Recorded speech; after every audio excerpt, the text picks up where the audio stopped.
இவை ஓ, இவை மா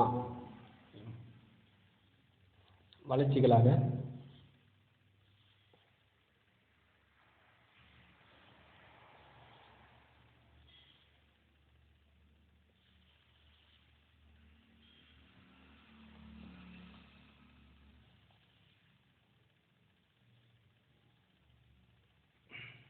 இவையெல்லாம் 2000 வருட வரலாறு.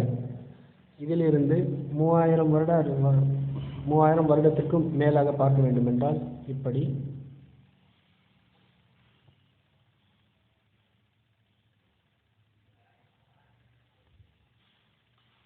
இப்படி இப்படி இவையெல்லாம் 3000 வருடம் 4000 வருடம் பழமையான எழுத்துக்கள்.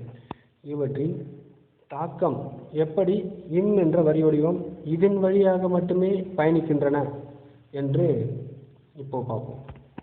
பழமையிலிருந்து 2000 வருட பழமை, 2000 வருட பழமையிலிருந்து இன்று வந்த மா வடிவம்